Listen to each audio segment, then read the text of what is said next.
लेकिन हमने कभी ये सोचने की भी कोशिश नहीं की, हम जिनकी पूजा करते हैं, जिनके गुणों की पूजा करते हैं,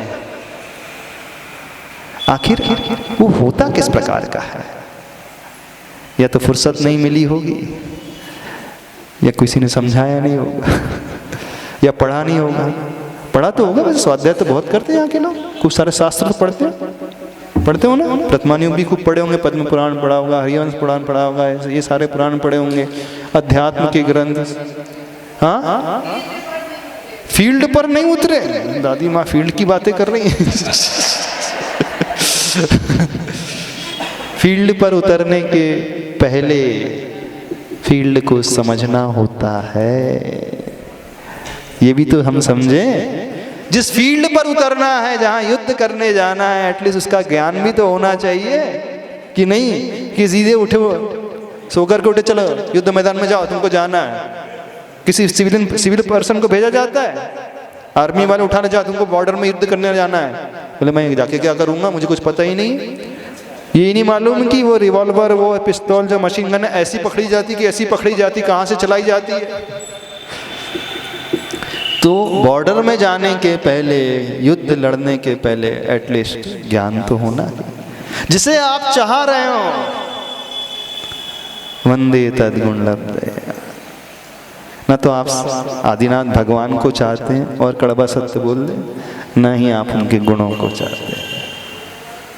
बड़ी कड़वी सच्चाई कह रहे हैं, कोई नहीं चाहता, अंतरंग से कोई नहीं चाहता, वो कुछ और ही चाहता है। हर एक की चाह कुछ और ही है ना।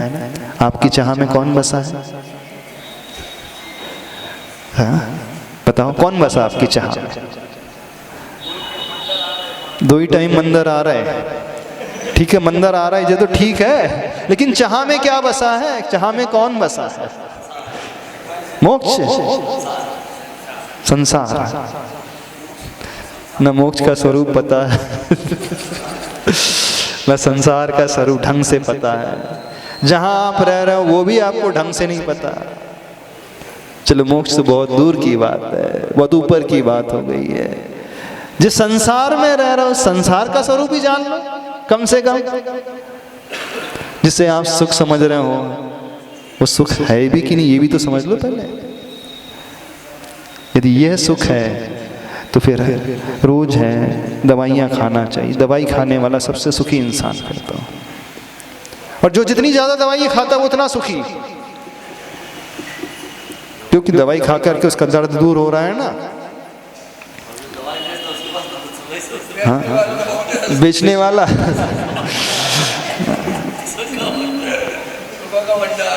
आपके जीवन पर ऐसा क्या प्रभाव पड़ा जो आप मोक्ष मार्ग पर निकल पड़े? 3 तारीख को दीक्षा दिवस आ रहा था, बता देंगे। हाँ? क्या समझ रहे हो? खारा पीना चाहे खारा पानी, लवणों दधि का खारा पानी पीना चाहे कौन पुमा। जो मीठा क्षीर समुद्र का पानी पी लेता है वो खारा पानी कभी नहीं पीता है। जो इन प्रभु को देख लेता है वो अन्य जगह देखना ही पसंद नहीं करता है। तो ये श्लोक में क्या बता रहे हैं आचार्य भगवान?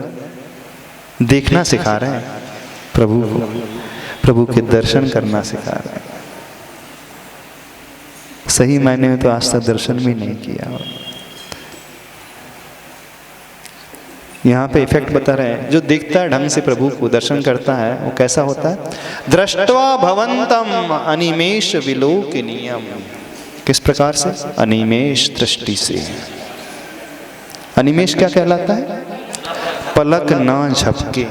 निमेष यानी हमारी पलक जो झपकती हैं। देवों का एक नाम अनिमेष आता है, देवों की पलकें कभी नहीं झपकती, वे एक टक देखते ही रहते हैं। तो भगवान को बिना पलक झपकाए जो देखता है, क्या ऐसा संभव है हम बिना पलक झपकाए भगवान को देख लें? तो यहाँ तो आचार्य भगवान ने लिखा ही नहीं कुछ देर तक। आचार्य भगवान लिख रहे हैं अनिमेष दृष्टि से जो देखता है उसकी दृष्टि कहीं और नहीं जाती। क्यों लिख दिया आचार्य भगवान ने ऐसा, जो संभव ही नहीं है? माइक से बोलना। क्यों? अभी भक्तामर के एक श्लोक का रहस्य पकड़ना सीखो, बड़े गहरे रहस्य छिपे हुए हैं। दृष्टि से अर्थ है जो सम्यक दृष्टि से देखता है जी, सम्यक पर उसकी मिथ्यात्व की ओर दृष्टि नहीं जा सकती। अच्छा, उसकी दृष्टि मिथ्यात्व की ओर नहीं जाती।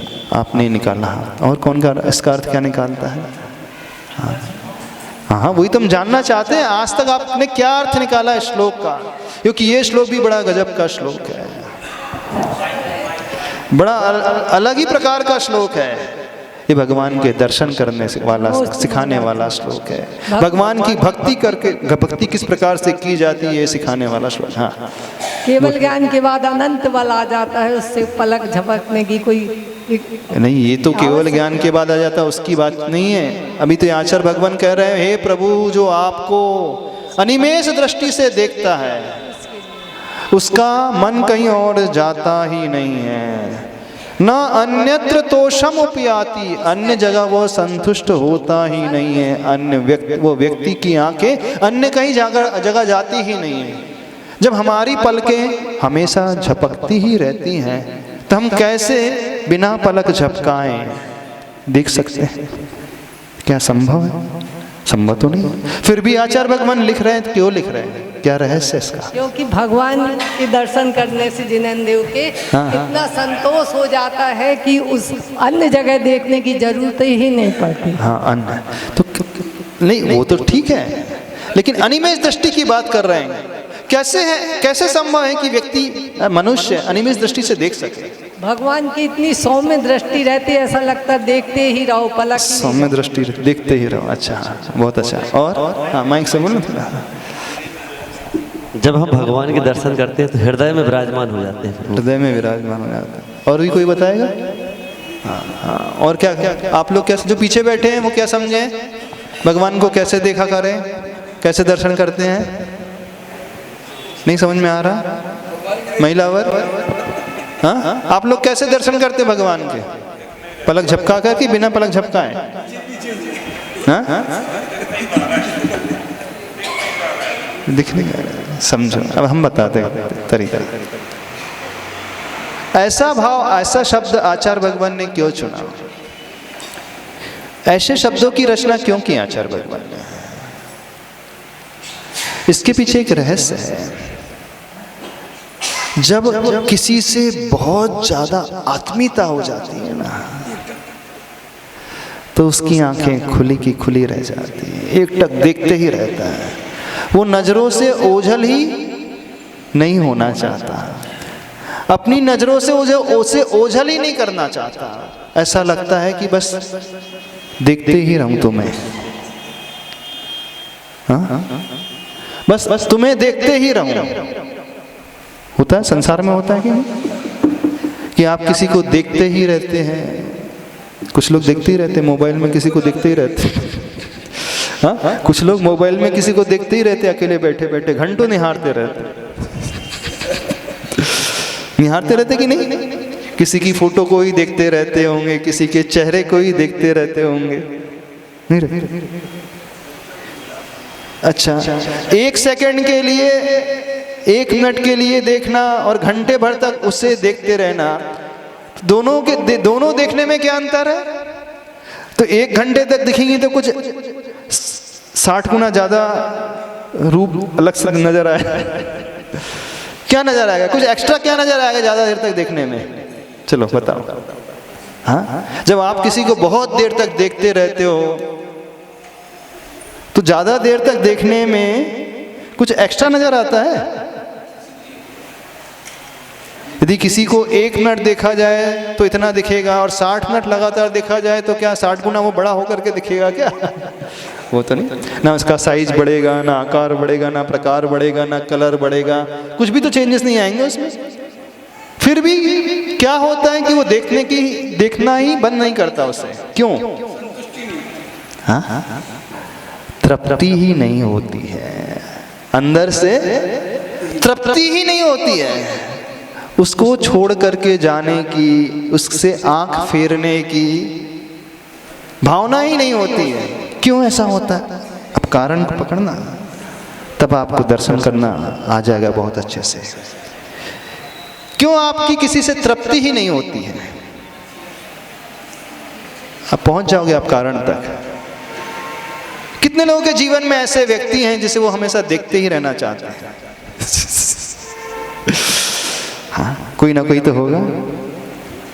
कब होता है? जब लड़की की शादी पक्की हो जाती है तब होता है शायद। ऐसे ही होता है। जब किसी की शादी पक्की हो जाती है तब तो ऐसे ही होता है, नहीं होता? सबकी तो शादी हुई है यहाँ पे। जब पक्की हो गई थी ऐसे होता है। कहने का मतलब है जब किसी से इतनी लगन लग जाए, हाँ, जिससे लगन हो गई लगन हो गई जब किसी से, इसीलिए इसका नाम लगन है। लगन क्यों कहा गया है? वो प्रोग्राम होता है ना शादी के पहले, लगन का बुला हुआ होता है। हाँ, क्या बोलते हैं? लग्नोत्सव। अच्छा, लग्नोत्सव। क्यों इसका नाम लग्नोत्सव है? उसकी यानी दोनों की लगन लग चुकी है, इस कारण उनका नाम जो है लग्नोत्सव रखा। उस उत्सव का नाम लग्नोत्सव। देखो, जो भी नामकरण हुए हुए ना, उसके पीछे कोई ना कोई रीजन अवश्य रहता है, कोई ना कोई कारण अवश्य रहता है। तो जब लगन जिससे लग जाती है, वो उसे ओझल ही नहीं होने देता है। रीजन पकड़ना। तो जैसे संसार में रहते हुए आपकी लगन किसी से लग जाती है, तो आप दिन में रात में जब समय मिले उसकी फ़ोटो ही देखते रहते हो, मोबाइल में उसे निहारते रहते हो, उसके कार्य करने के ढंग को ही देखते रहते हो। न जाने आप क्या क्या देखते हो, पता नहीं। कई लोग होते हैं हमारे पास आते हैं, बोले रात को बोले 3-3 बजे तक सो रहे हैं। मैंने क्यों, क्या चल रहा है? बोले 3-3 घंटे तक रात को बातें चलते रहती हैं। मैंने 3-3 घंटे तक कौन सी बातें चलती? क्या बातें चलती है? अच्छा, क्या खाया, क्या बनाया, ये बातें चलती। देखना, जिनकी पक्की हो जाती है घंटों घंटे चलते रहती है, तो क्या बातें चलती है समझ में नहीं आता।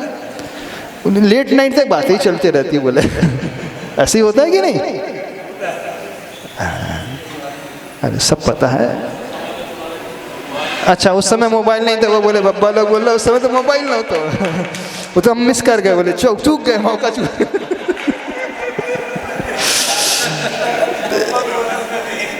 हाँ, यदि होता तो आप भी लग जाते। अब हम कारण बता रहे हैं। यानी कहने का अभिप्राय है, जब व्यक्ति अंतरंग से किसी को चाहने लगता है तो उस ओर से उसकी दृष्टि हटती ही नहीं। हाँ, घड़ी पर दृष्टि ही नहीं जाती, उससे दृष्टि हटती नहीं और घड़ी पर दृष्टि जाती नहीं।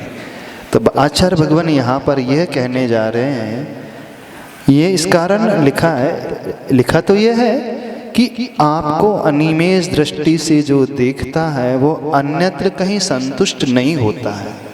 ये तो कार्य हुआ, लेकिन इसके पीछे वो कारण लाना है आप सबको। जैसा संसार में रहते हुए आप किसी को चाहने लगते हो ना, वैसे ही प्रभु को उस प्रकार से चाहो, वैसी लगन जो है प्रभु से जोड़ो। तो जिसकी लगन प्रभु से उस प्रकार की जुड़ जाएगी, जब वो प्रभु को देखने के लिए आएगा, प्रभु के दर्शन करेगा, तो उसकी दृष्टि उनसे हट करके कहीं अन्य जगह जाएगी ही नहीं। यानी ये भाव अंदर लाना है। तो जैसे संसार के विषयों में आप लोग लगे रहते हो लगन लगा करके, वैसे ही प्रभु से लगन लगाना सीखो। सब प्रभु के प्रति हो जाएगा, वो बस एक टक प्रभु को निहारते ही रहेगा। जो प्रभु से इस प्रकार से राग करेगा, प्रशस्त राग, प्रशस्त अनुराग, और इसी का नाम भक्ति होती है। सुनना, क्योंकि भक्ति की परिभाषा भाव शुद्धि युक्त अनुराग। भावों की शुद्धि से सहित जो अनुराग होता है वो भक्ति कहलाती है। तो ऐसा राग जैसा आपका संसार के विषयों में, संसार में रहने वाले व्यक्तियों से होता है, उससे भी अधिक लगन वाला राग प्रभु से करना सीखो। ऐसी भावना पैदा हो जाएगी, फिर आपकी दृष्टि प्रभु के चेहरे पर ही टिकी रह जाएगी। प्रभु को छोड़ करके आपकी दृष्टि घड़ी पर नहीं जाएगी। अभी तो कई लोगों की दृष्टि हो सकता है घड़ी पर जा रही होगी। कितने बज गए? हाँ, हम घड़ी पर भी जाने लगी है। जब रात में बातें करते हैं 3-3 घंटे तक, तब नहीं जाती घड़ी पर। तो मंदिर में आकर के घड़ी कितने लोगों को दिखती है? एक प्रश्न और पूछ ले, मंदिर में सबसे ज्यादा भगवान को देखते हो सबसे अधिक बार, कि सबसे अधिक बार घड़ी को देखते हो? ये आधे घंटे मंदिर में बैठे हो तो आधे घंटे भगवान से ही लगे रहते हो, कि आधे घंटे में ना जाने कितने बार घड़ी, कितने बार परिवार, कितने बार बच्चे, कितने बार दुकान, कितने बार ग्राहक दिखने लगे हैं। यदि मंदिर में बैठ करके पत्नी, बच्चे, पति, रसोई, दुकान, ग्राहक दिखने लगे, तो समझना अभी प्रभु से अनुराग उतना नहीं है। ये क्रिया तो बाद में घटेगी। ये घटेगी कैसे? अंतरंग कारण। जब तक अनुराग पैदा ना हो तब तक संभव नहीं है। बिना अनुराग के जानते हो कैसा होता है? आप चावल चढ़ाते हो, मुंह पटकते हो, चले जाते हो, देखते भी नहीं है। रोज रोज भगवान को क्या देखना? वही तो भगवान है, कल ही तो देखो तो। रोज रोज क्या देखना? वही नाक नक्शा है, वही आसन है, वही रंग है, वही प्रतिमा है, वही वजन है, सब कुछ एज इट इज तो है। क्या क्या देखना? डेली डेली क्या देखना? क्या प्रश्न उठता है? वही वही चीज क्या देखे? वैसी रोटी बार बार क्यों खाते हो रोज? क्यों रोज रोज वही भोजन, वही रोटी, वही अन्न क्यों खाते हो? महाराज जी जब खाते हैं थोड़ी देर तक उसकी एनर्जी रहती है, फिर उसके बाद समाप्त हो जाती है, तो फिर से आवश्यकता पड़ जाती है। तो थोड़ी देर के पश्चात आपकी बैटरी जो है डिस्चार्ज हो जाती है। ऐसे ही जब आप एक दिन आते हो, प्रातः काल आते हो, यहाँ पर रुकते हो, तो वो जो बैटरी चार्ज हुई थोड़ी देर तक रहती है, उसके बाद डिस्चार्ज हो जाती है। इस कारण कहा जाता है बार बार प्रभु के पास आओ। सवेरे भी, शाम भी, दोपहर भी, बार बार और अधिक समय तक। सिर्फ बैटरी चार्ज करने के लिए उस प्लग को लगा करके जस्ट निकाल देते हो क्या? सॉकेट में लगाते हो, बटन ऑन किया, 30 सेकंड हुए, 1 मिनट हुआ, बंद करके चले जाते हो। ऐसा होता है? कई बार 1 घंटे तक लगाना पड़ता है, कई बार 2 घंटे तक लगाना पड़ता है, तब कहीं जाकर के बैटरी फुल हो पाती है। ऐसी होता है ना? आप लोग आते हो, चावल 1 मुट्ठी लाए, पटके, उदक चंदन तंदुल नीरगंध अक्षतान पुष्प चारु लीजिए, दीप धूप श्रीफलादि अर्घ तेज दीजिए, पार्श्वनाथ देव से आपकी करूँ सदा दीजिए, मोक्ष हो गए, हो गया काम। अर्घम निर्वाम दी स्वा, चलो हो गया हमारा दर्शन। ऐसी ना? कैसा होता है दर्शन? ऐसी होता है कि नहीं होता है? शायद आप अपनी बैटरी भी चार्ज ऐसी करते होंगे, लगाया, चालू किया, बंद करो, अब चलो निकलो। ऐसे करते हो? नहीं, ऐसा तो नहीं करते महाराज जी। हाँ, उतना ही नहीं, बैटरी चार्ज करके नहीं, साथ में एक पावर बैंक और लेकर के चलता है व्यक्ति। हाँ, बोले इमरजेंसी में फोन ज्यादा आ जाए तो बैटरी एक्स्ट्रा बैकअप चाहिए, काम होता रहे। और यहाँ पर आकर के क्या मूड पटकता है, क्या देखता है, किसे देखता है, कैसे देखता है, कैसे वो अर्घ बोलता है, कैसे ये श्लोक पढ़ता है, चमत्कार ऐसे ही नहीं घटे थे मानतुंग स्वामी जी महाराज जी के जीवन में। भक्ति का फल ऐसे ही नहीं मिलता है। श्लोक अलग ही प्रकार का है। जब प्रभु के पास आओ तो प्रभु को देखते ही रहो, प्रभु में खो जाओ, डूब जाओ प्रभु में, भूल जाओ सारी दुनिया को, भूल जाओ घर परिवार, भूल जाओ बिजनेस, भूल जाओ। लोग रहते हैं, कई लोग हैं आधे घंटे तक रहेंगे, 1 घंटे तक रुकना ही उनका नियम है, फिर भी 1 घंटे तक रहते हुए भी 10 बार वो घड़ी देख लेते हैं। जाएंगे नहीं, समय दे दिए हैं 7 से 8 देना है तो देंगे ही, जानेंगे नहीं। लेकिन 1 घंटे रुकते हुए भी कई बार घर याद कर लेते, दुकान याद कर लेते। जब आपको 1 घंटा रुकना ही है यहाँ पर, ये भी आपका नियम है, जाना नहीं 1 घंटे से पहले, फिर भी घर की याद आ रहा है, फिर भी घड़ी क्यों देख रहे हो, फिर भी दुकान क्यों देख रहे हो? अच्छा 1 घंटे से ज्यादा नहीं, नियम ना टूट जाए। अरे 1 घंटे से बाद तो 5 मिनट में शुरू हो जाता है। हाँ, क्या पूछना है आपको? नमस्ते महाराज। हाँ। जितनी बड़ी प्रतिमा होती है तो हमारा मन उतना ज़्यादा आकर्षित और लगता है प्रतिमा के दर्शन के लिए। हाँ। लेकिन छोटी प्रतिमा जी में उतना नहीं लग पाता, तो क्या कारण हो सकता? बड़ी प्रतिमा जब होती है तो हम बहुत अच्छे से प्रभु को विजुलाइज कर सकते हैं, रूप हमारे भीतर उतर करके आसानी से आ जाता है। अब छोटी सी प्रतिमा है, दूर से तो प्रतिमा का ना नाक नक्शा नज़र आता है, ना हाव भाव नज़र आते हैं, ना प्रभु की दृष्टि नज़र आती है, ना वीतरागी मुद्रा नज़र आती है। हम जितने बड़े हैं लगभग उसी प्रपोर्शन में वो प्रतिमा होती है, तो बहुत अच्छे से जुड़ाव आसानी से हो जाता है। इस अपेक्षा से है, वो तो है फैक्ट, उसमें नेचुरल, उसमें कोई बड़ी बात नहीं होती, होता है। लेकिन हम ये कह रहे हैं सभी लोगों से, थोड़ा सा अपनी प्रवृत्ति बदलना सीखो। ये औपचारिकता का जो गणित आप लोग पालते हुए आ रहे हो ना, जो औपचारिकता का ढंग अभी तक निभाते हुए आ रहे हो मंदिर में आकर के, उसे थोड़ा परिवर्तित करना सीखो। कैसे संभव होगा? प्रभु को भीतर से चाहना सीखो, अंतरंग से उन्हें चाहो, अंतरंग से उनके प्रति लगन वो लेकर के आओ, तब संभव होगा, ये अन्यथा संभव नहीं होगा।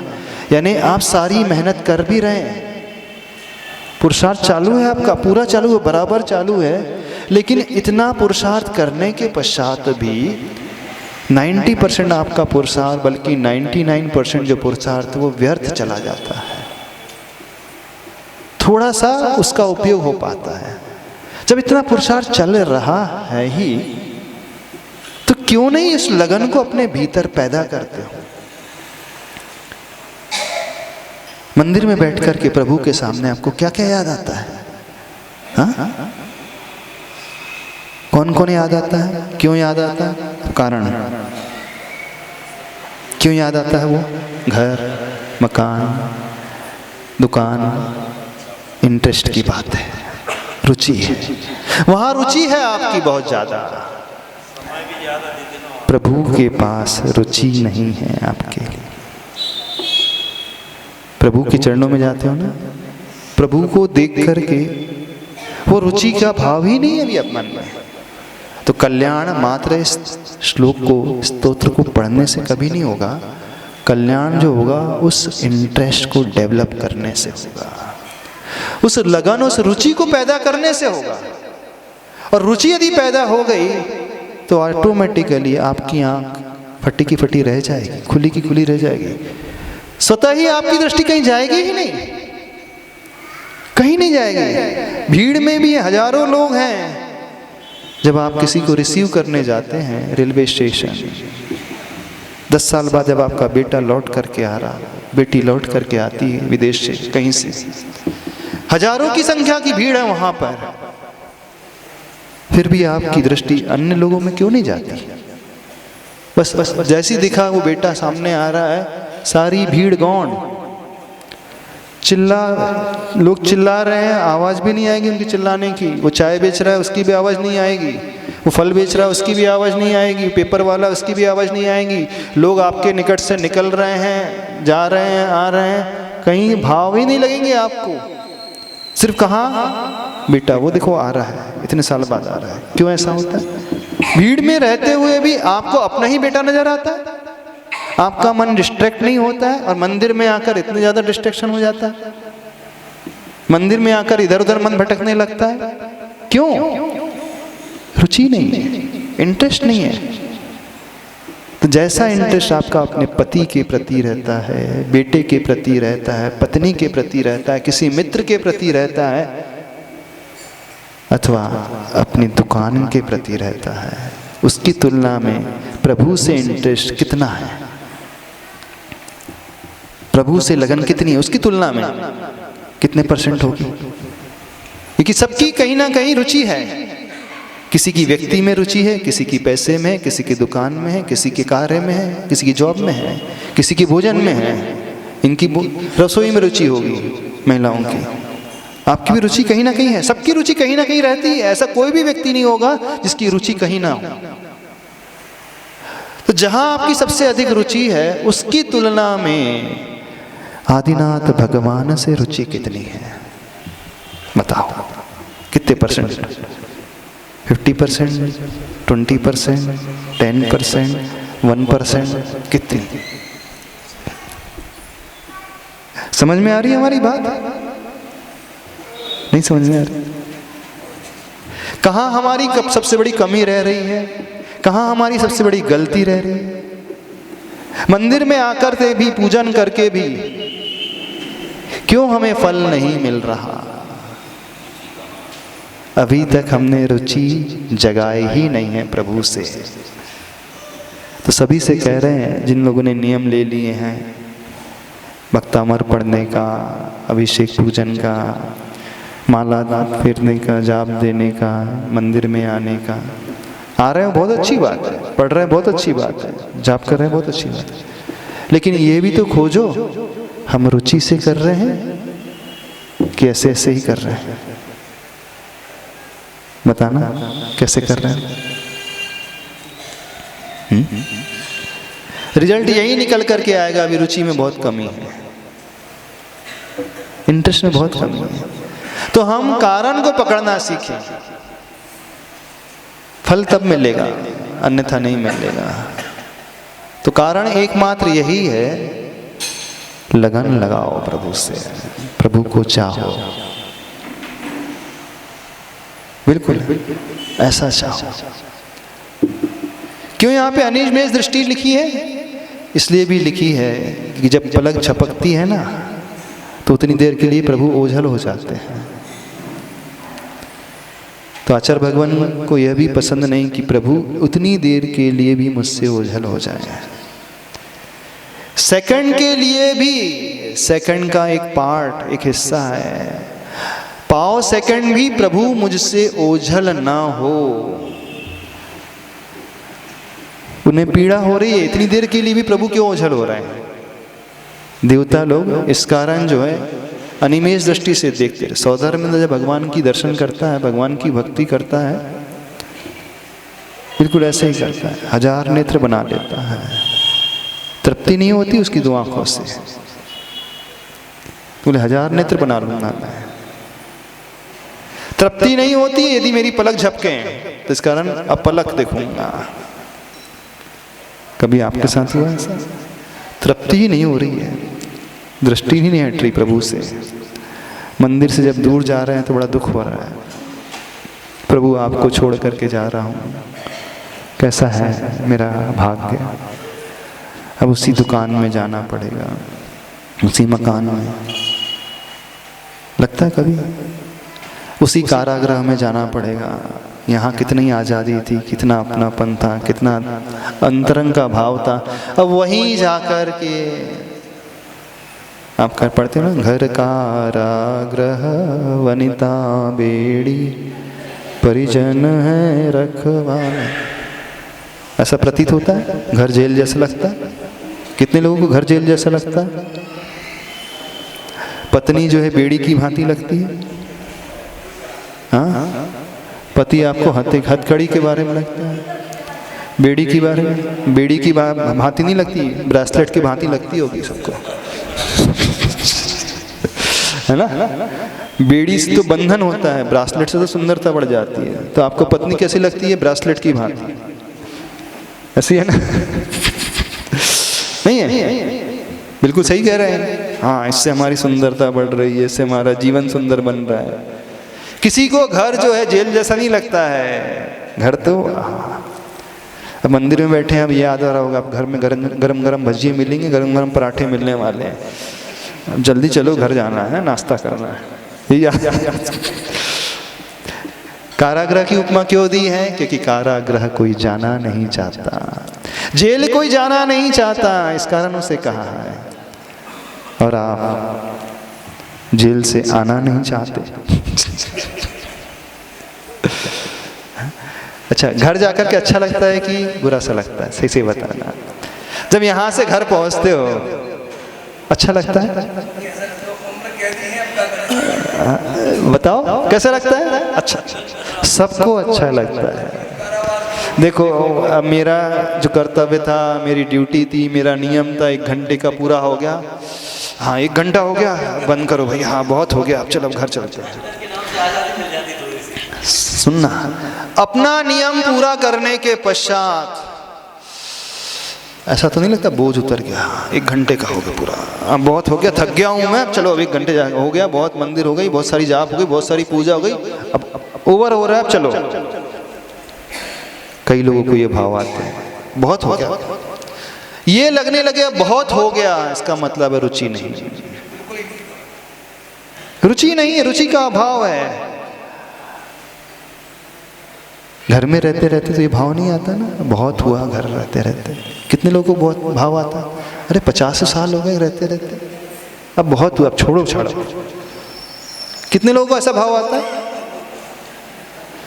23 घंटे से मैं घर में हूं, अरे बहुत हुआ, अब 23 घंटे बहुत हो गए, मोर देन इनफ, अब चलो, अब तो छोड़ू, यहाँ से मंदिर चलता हूँ, ऐसा भाव आता है? नहीं, यहाँ से घर जाते समय तो बहुत ऐसा भाव हो जाता है कि बहुत हो गया मंदिर में, 1 घंटा हो गया, 2 घंटा हो गया, बहुत सारी पूजा हो गई, बहुत सारी जाप हो गई, बहुत सारी सामायिक हो गई, बहुत सारी भक्ति हो गई, अब घर चलो। जब घर में 23 घंटे रहते हो, सवेरे सवेरे ये भाव आता है, रात को भाव आता है, अरे बहुत हो गया, 10 घंटे से घर में ही पड़ा हूँ, कैसा पापी हूँ, शाम को 7 बजे आया था, सवेरे 7 बज गए, 12 घंटे हो गए, बहुत हुआ, छोड़ो। ये भाव आता है कि नहीं? सिर्फ हम ये जानना चाहते हैं। यदि ये भाव आ गया तो समझना अब मोक्ष बहुत जल्दी जानने वाला है वो जीव। निकट भव्य जीव की पहचान है, निकट भव्य की पहचान है। घर में भले ही रहे, हम भी नहीं करेंगे घर बार छोड़ दो आप, क्योंकि आपने घर बसाया है, गृहस्थी है, बच्चे हैं, परिवार है, जिम्मेदारी है, उसे पूरा करना ही पड़ेगा और रहना ही पड़ेगा, रहो। लेकिन ये भाव आना चाहिए, बहुत हुआ, 12 घंटे हो गए बाहर रहते रहते, बोर हो गया, अब तो यहाँ से निकलूं। हाँ, भाव तो आता है, वहाँ से निकल करके आप सिनेमा हॉल चले जाते हो, वहाँ से निकल करके आप घूमने चले जाते हो, हिल स्टेशन चले जाते हो, वहाँ से निकल करके आप चलो, बहुत हो गया, हफ्ते भर तक काम करते करते अब संडे है, होटल चलेंगे, बढ़िया, अच्छा है।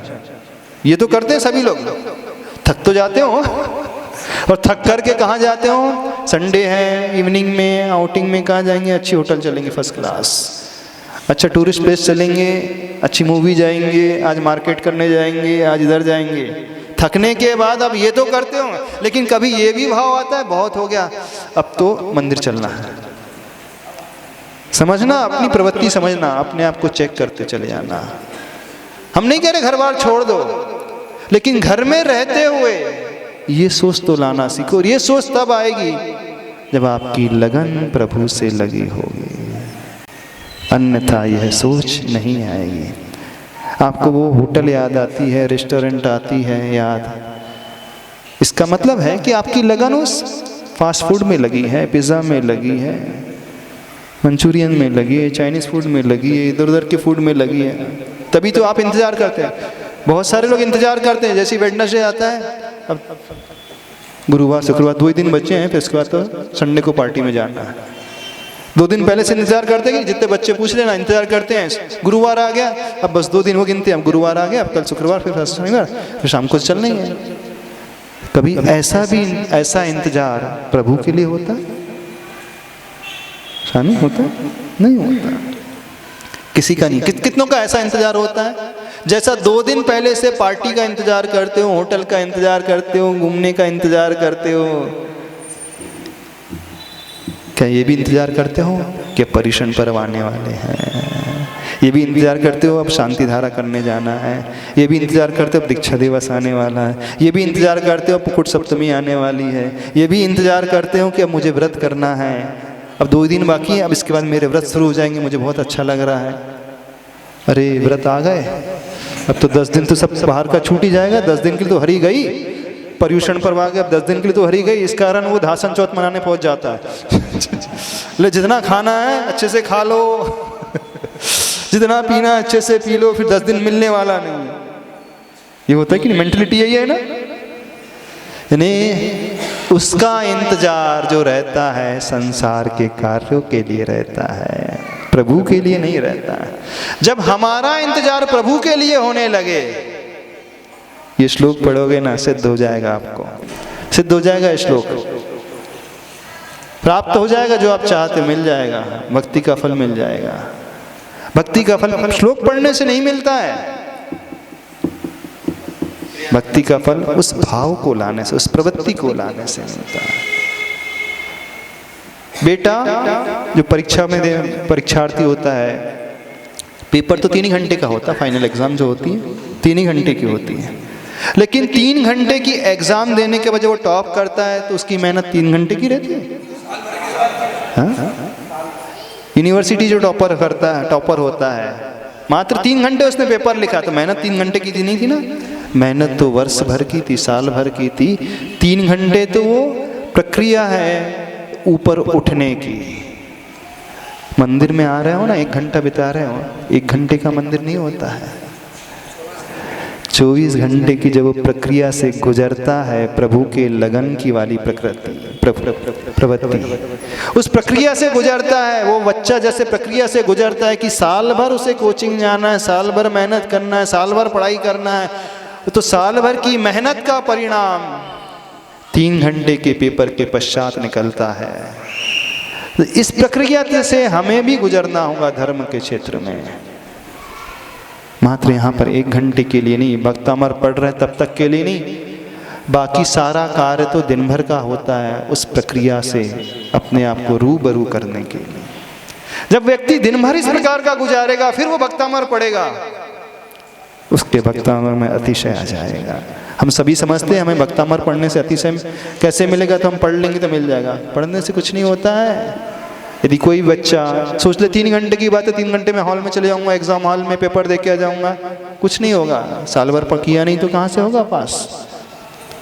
जब दिन भर आपने ये भावना नहीं भाई है, वर्ष भर आपने प्रभु के प्रति ये भावना नहीं भाई है, तब तक मन चाहा फल जीवन में कभी नहीं मिलेगा।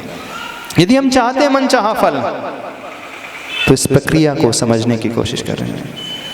तो श्लोक का अर्थ समझ में आए? चलो ध्यान करते हैं थोड़ा सा, उसके बाद छोड़ते हैं। अच्छे से बैठ जाओ, एनर्जी मिल जाएगी सबको अच्छे से। हाँ हाँ हाँ हाँ, माइक से बोलो, माइक से बोलो। जो हमें भी ध्यान कर रहे अपन करें ना, उससे बहुत एनर्जी मिलती है, ऐसे ऐसे वैसा। और एक चीज़ है, कल से दोपहर को 3 बजे क्लास लगेगी भक्तामर की, 15 दिन तक, फिर 15 दिन बाद फिर इस टाइम पे लगेगी, 15 दिन। हाँ हाँ बोलो। महाराज जी आप बोल रहे थे कि रुचि नहीं होती है। हम लोग है ना, जब 108 बार भगवान का नाम लेकर के जाप देते हैं, तो हम लोग की वो रुचि नहीं कहलाएगी। रुचि, एक रुचि होती है 1%। देखो 1 रुपया भी पैसा धन कहलाता है और 1 करोड़ भी धन कहलाता है। धन तो उसके पास भी है कि नहीं, इसके पास 1 रुपया है कि नहीं है, और 1 करोड़ जिसके पास है उसके पास भी धन है। लेकिन धनी व्यक्ति किसे कहा जाएगा? ये अमीर है। अमीर किसे कहा जाएगा? तो 1 रुपये वाला के पास पैसा नहीं है क्या? पैसा तो है। तो रुचि तो सबके पास होती है, लेकिन अंतर है 1 करोड़ और 1 रुपया में जो अंतर है ना, बस उतना ही अंतर है। रुचि से रहित कोई नहीं है, पर आप लोगों की रुचि जो है नॉमिनल है, गिनती की है, बड़ी छोटी सी है। कहने की रुचि है, कहने के लिए वो 1 रुपया है, कहने के लिए धन है, उसकी कोई ज़्यादा वैल्यू नहीं होती है। होना और नहीं होना 1 रुपया वो एक बराबर है। बात तो तब है जब करोड़ों रुपए जेब में हो तो उसकी वैल्यू कुछ अलग ही होती है। तो ऐसे ही धर्म के क्षेत्र में लगाना, सबके पास थोड़ा थोड़ा भाव तो होता है, लेकिन उससे 1 रुपये से जीवन नहीं चल सकता आपका। चल सकता परिवार नहीं चल सकता 1 रुपये से। चलो 100 रुपये भी आप कह लो, 1000 भी कह लो, 10,000 भी कह लो, 10,000 से आज के ज़माने में परिवार नहीं चलेगा, है ना। पैसा तो है, कुछ लोग इससे थोड़ा ज़्यादा कमा लेते हैं, ठीक है पेट भर लेंगे, उससे ज़्यादा क्या करेंगे। चलो जान बची तो लाखों पाए, लौट के बुद्धू घर को आए। गुरुवर वो दिन कब आएगा जब हम बुद्धू बनकर घर को आए। बहुत अच्छा। हाँ तो आज से शुरू कर दो ना। घर जा नहीं रहे हो, घर जाना पड़ रहा है, बस। मंदिर आना ना पड़े, मंदिर आना है, और घर जाना पड़े, जाओ नहीं। अंतर समझ में आ रहा? होता उल्टा है, घर आप जाते हो, मंदिर आपको आना पड़ता है। होना क्या चाहिए? घर में आपको जाना पड़े और मंदिर में आप आए, बस। सारा खेल इसी का है। दृष्टि सब कुछ बदल जाएगी। हर व्यक्ति उत्साह से घर जाता है, और मंदिर अब नियम ले लिया है, फंस गए हैं, महाराज जी आ गए हैं, घर के सामने ही मंदिर है, समाज वाले क्या कहेंगे, 65 साल के हो गए हैं, बहू क्या कहेगी, जब ससुर जी नहीं जा रहे तो हम क्या करेंगे। चलो भैया चलो, नाती पोते को लाइन से लगाना है तो चले चलो, है ना। मंदिर तो सारे लोग आ रहे हैं ना, क्या सोच करके आ रहे हैं, क्या कहेंगी दुनिया, क्या कहेंगे लोग, इतनी उम्र वाले हो गए हैं, बस ये है, ये सोच करके जो आया जा रहा है ये गलत है, ये कहा जा रहा है। तो यहाँ आए, प्रभु के पास आए तो उमंग से भरकर, उत्साह से भरकर, अपने सौभाग्य को मानकर, आने के पहले, दरवाजे से प्रवेश करने के पहले ये पंक्तियाँ कहा करो। अब भाग्य मेरो उदय आयो, दर्श प्रभु जी को लख लो। ये उत्साह को प्रदर्शित करने वाली पंक्तियां हैं, मजबूरी में नहीं। मेरे कैसे भाग्य का उदय आया है कि मुझे प्रभु के दर्शन का सौभाग्य मिल रहा है। मेरे कैसे पुण्य कर्म का उदय आया है कि मैं प्रभु का अभिषेक कर रहा हूँ। मेरे कैसा पुण्य, तीव्र सातिशय पुण्य कि मैं प्रभु की पूजा कर पा रहा हूँ, मैं भक्तावर पढ़ पा रहा हूँ। मेरा अहो भाग्य मान करके आया करो, मजबूरी में नहीं आया। बस इतना ही है, इसी में सारा समझ में आ जाएगा। आप लोग कैसे आते हैं, अरे तो आना ही पड़ेगा, बस। चलो जल्दी से अच्छे से बैठो, गहरी सांस।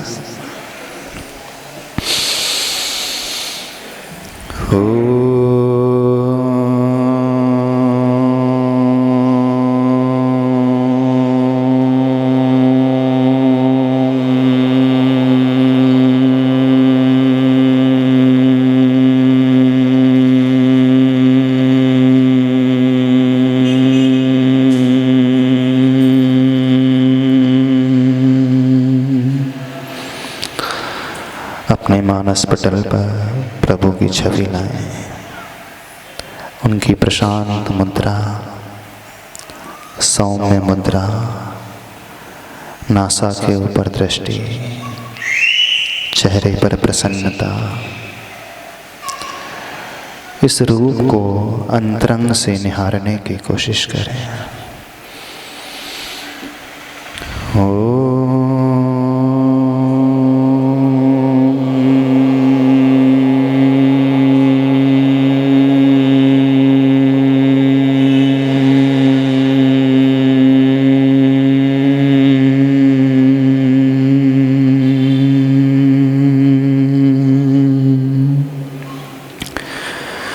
प्रभु का पूरा शरीर हमें एक शिक्षा दे रहा है।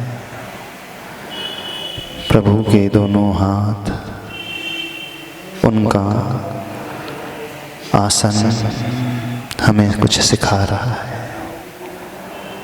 प्रभु की प्रत्येक मुद्रा हमें कुछ सिखा रही है।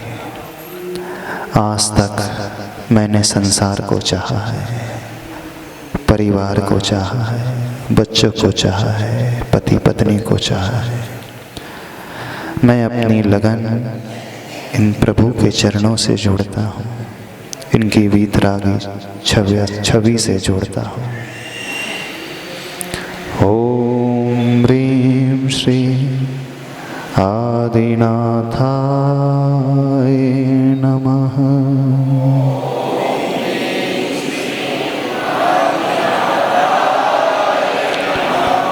मेरी आँखों ने आज तक संसार को चाहा है, भोगों को चाहा है, सुंदर दृश्यों को देखने की चाह रखी है, पैसों को चाहा है। आज से मैं इन प्रभु को चाह रहा हूँ, अपने हृदय में विराजमान करता हूँ। प्रभु की पूरी छवि अपने भीतर लाएं। ओम ह्रीं श्री आदिनाथाय नमः।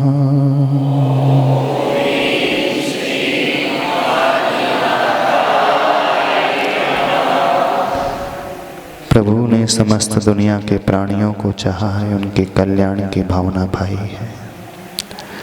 मैं मोह से प्रभावित होकर सिर्फ अपने परिवार तक सीमित रहा हूँ। मैं अपना दायरा बढ़ाता हूँ, अपने भीतर वैसी ही विशालता लाता हूँ जैसी प्रभु आपके भीतर है। उस विस्तृत दायरे को लाने हेतु प्रभु को अपने भीतर ध्याता हूँ। ओम ह्रीं श्री आदिनाथाय नमः।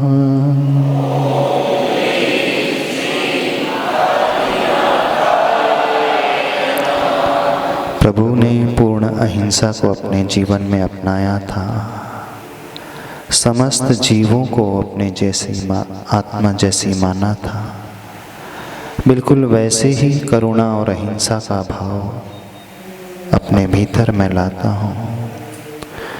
ओम ह्रीं श्री आदिनाथाय नमः।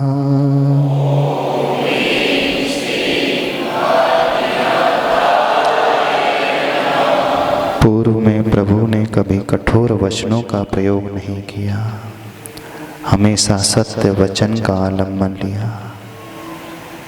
मैं बड़ा निकृष्ट हूँ, हमेशा अपशब्दों के प्रयोग से दुनिया को दुखी किया है। छल करके, झूठ बोल करके पीड़ा पहुँचाई है।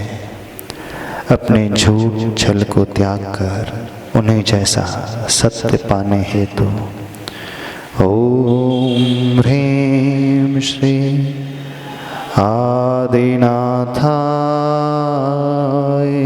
नमः।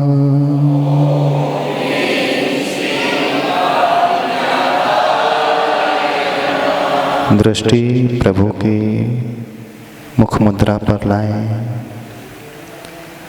बहुत प्रेम भरो भावों से उनकी प्रशांत मुद्रा को निहारें। उनकी आँखों को देखें, उनके कानों को देखें, उनके कंठ को देखें। श्रीवत्स चिन्ह वाले स्थान को देखें जिसमें पूर्ण वात्सल्य भरा हुआ है। उनकी नाभि को देखें, उनके दोनों हथेलियों को। दृष्टि में प्रभु के दोनों चरण जो सर्वांग सुंदर हैं। आप जैसा रूप किसी का नहीं और आप जैसा स्वरूप किसी का नहीं। ऐसे प्रभु को पाने हेतु ओम ह्रीं श्री आदिनाथाय नमः।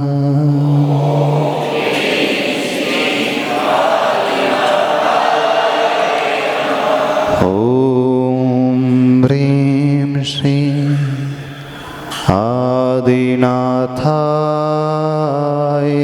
नमः।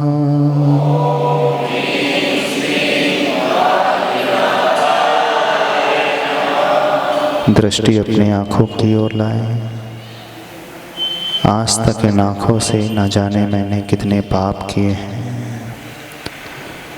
न जाने कितने गलत दृश्यों को देखा है, न जाने इन आँखों का दुरुपयोग किया है, न जाने कितने बार लोगों को आंखें दिखाई हैं, पीड़ा पहुंचाई है।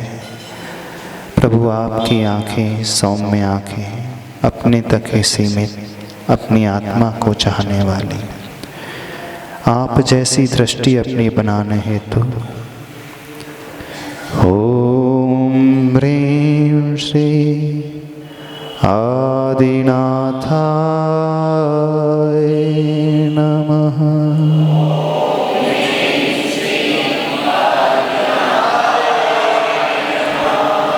दृष्टि प्रभु की वीतरागी छवि की ओर,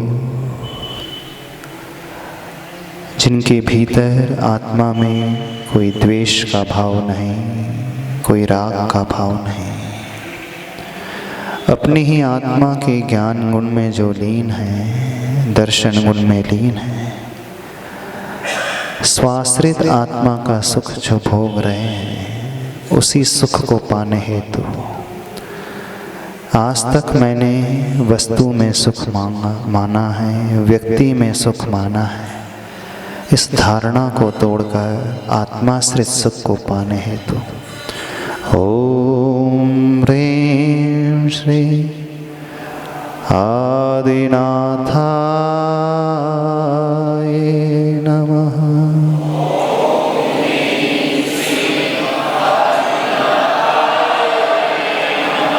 आज तक मैंने तृष्णा के कारण जीवन भर दौड़ भाग की है, लेकिन मेरी तृष्णा शांत नहीं हुई। हे प्रभु, आप समस्त तृष्णा को जीतकर अपने आप में परिपूर्ण तृप्त हो गए हैं। ऐसे ही गुण को पाने हेतु आपको अपने हृदय में स्थापित करता हूँ, मन से आपको भाता हूँ, आपके चरणों में अपनी लगन को लगाता हूँ। ओम ह्रीं श्री आदिनाथाय नमः।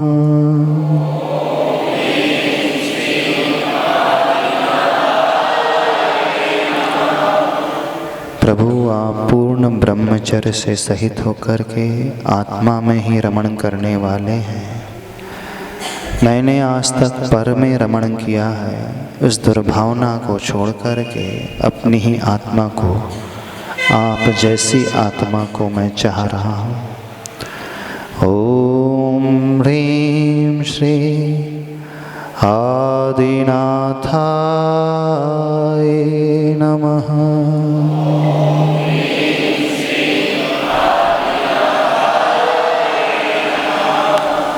आज तक लोभ के वशीभूत होकर मैंने बहुत सारा परिग्रह जोड़ा है और इस दुनिया को वंचित रखा है, दुख पहुँचाए हैं। आप समस्त परिग्रह को छोड़ करके अपनी ही आत्मा में लीन हैं, अपने उस लोभ को जीतने हेतु ओम ह्रीं श्री आदिनाथाय नमः।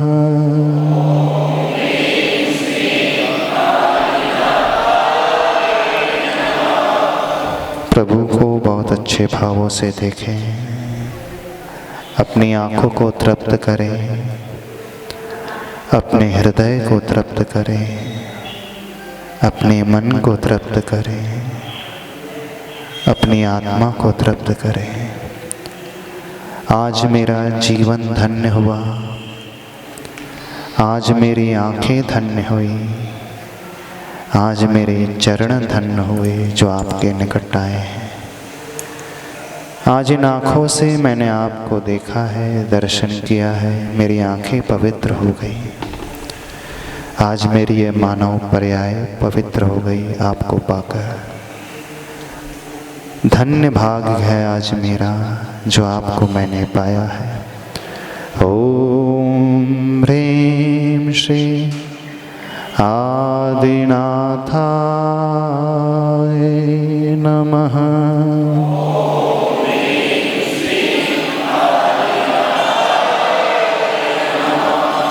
दृष्टि अपने हृदय की ओर लाएं, अपने हृदय को पवित्र महसूस करें। पापों से ऊपर उठता हुआ अपने आप को देखें। विषय कसाय से ऊपर उठते हुए प्रभु जैसा अपने आप को निहारें। प्रभु की इस प्रशांत मुद्रा को देखकर अपने अंतरंग में उस प्रसन्नता से भरें। गहरी श्वास नाभि तक लेकर के आए।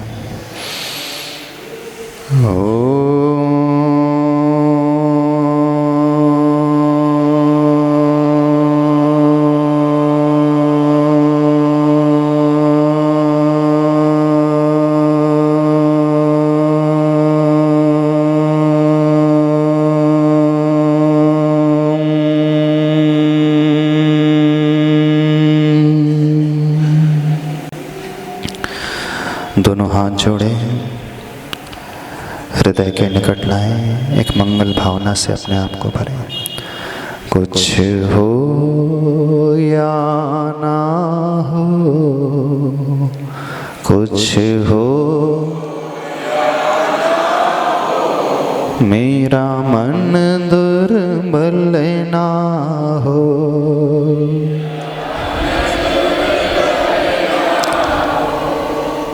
कुछ हो या ना हो, कुछ हो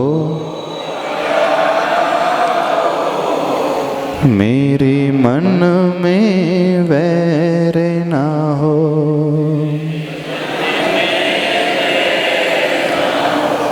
प्रेम भाव से, क्षमा भाव से,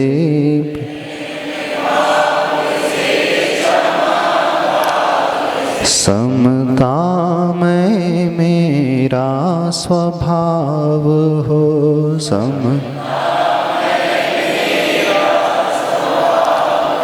गुणी जनों के दर्शन से,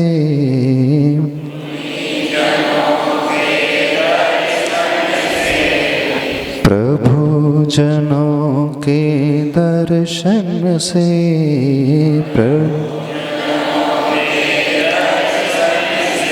नित मंगल मंगल हो।